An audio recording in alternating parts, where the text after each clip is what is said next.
And Spotify, you can take this down if you want, but I'm an official BlockBuster employee. I have all the information on the new Nintendo 64.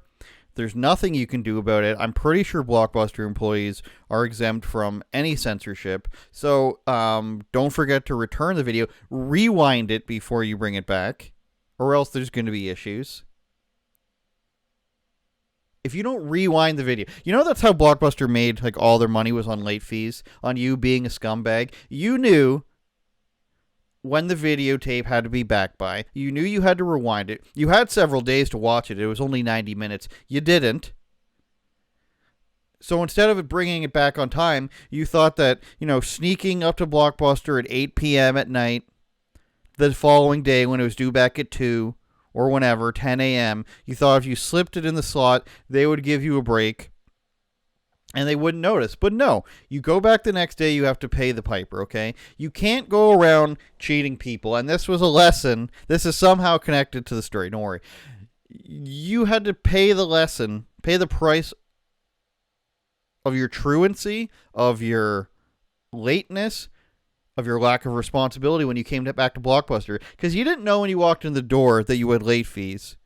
In the back of your mind, you're like, I probably have some stuff I forgot about. I was late. I was a piece of shit. You go and you get Godzilla 97. You come up to a guy like me, looking all buff and hot in his BlockBuster uniform, and you say, oh, how's it going? I'll take that pack of popcorn there, maybe a little bit of flavoring, an impulse buy of a diet soda.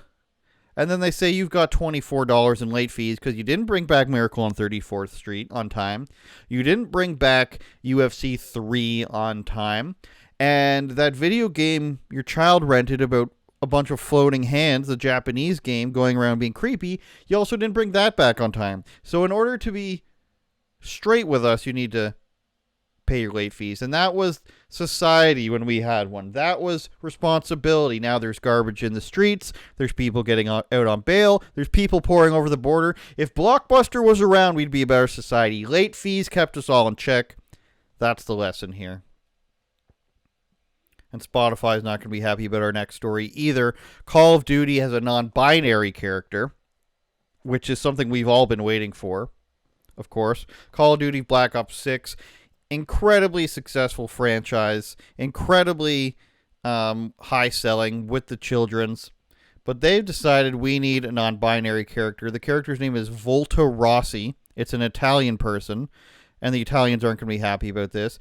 Very sparse-eyed, very fugly, tried to masculinize the jaw, but also luscious lips and narrow eyebrows. This is obviously a woman, but the person is non-binary. Now, is this going to hurt the sales? Probably not. This news didn't come out till a couple days. I'm guessing the early access of the game, because this is what they do now. They slide the stuff in the games and they try to hide it. They hope you don't find out. It's not working for most companies and most games. Assassin's Creed being one, Concord being another, Suicide Squad being another. All these things that they do in these games, people find out and it ends up flopping. Now, Call of Duty, Treyarch, Activision, they did a great job of hiding it this time. But people are starting to catch wind of it, and I think by the next one, whatever that might be, people are going to be way out ahead of it, because this is kind of the second time they've done this. They've done it before. They had a different, character that was open-ended. They had a different character called, let me find that for a second. I mentioned that it's sparse-eyed.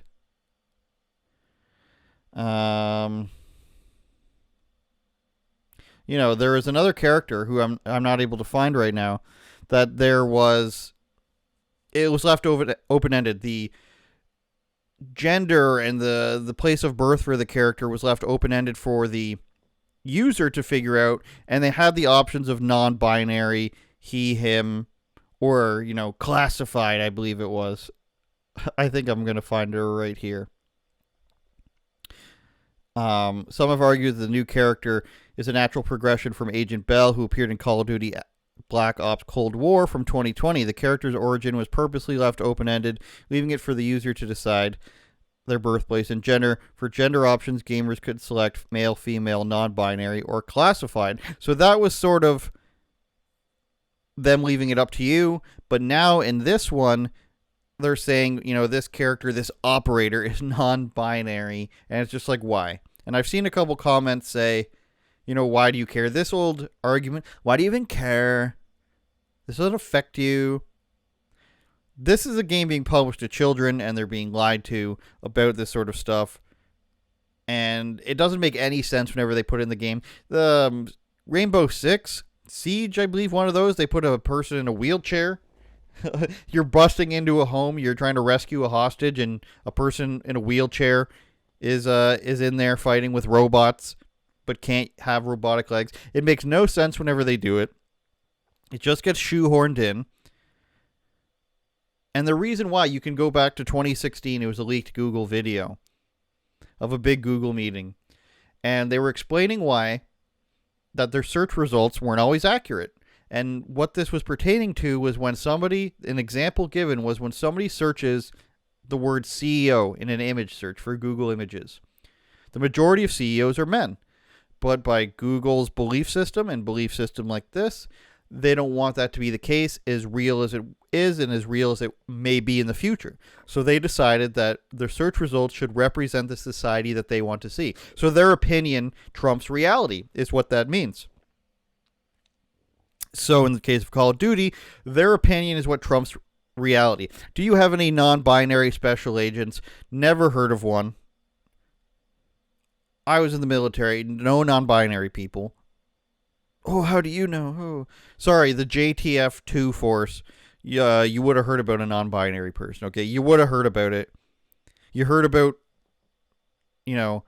fat guy eating so much, or some guy puking, or some guy showing up drunk. You hear about things, okay, in the military. So when you're putting in non-binary people, the Concord game was morbidly obese people with robots with pronouns. Rainbow Six putting in a wheelchair person who has insanely complex robots but can't put the robot legs on themselves. None of it ever makes sense. It's just, this is the world as we see it. This is how it should be. You should have transgender people in this. It doesn't have to make sense. And for the 1 to 4 people that may or may not identify this and for some reason need to see it in a game, representation matters. It doesn't. It really, really doesn't. Representation of the people matters, but in terms of racial and, gender diversity in something, it doesn't matter. It's whoever's good at something should be there. If that so happens to be the Wachowski brothers who became the Wachowski sisters, the creators of The Matrix, then so be it. They made the movie. They decided to retcon it and become women. That's up to them. It's still great movies, except for the new one, and maybe not even the third one. Third one's all right because it's got the battle, of the robots and the giant mech suits. None of those robots were non-binary. None of the people in the Matrix were non-binary. They went back and said they were, but they weren't. Trust me, I work at BlockBuster. Turn it up, Jordan.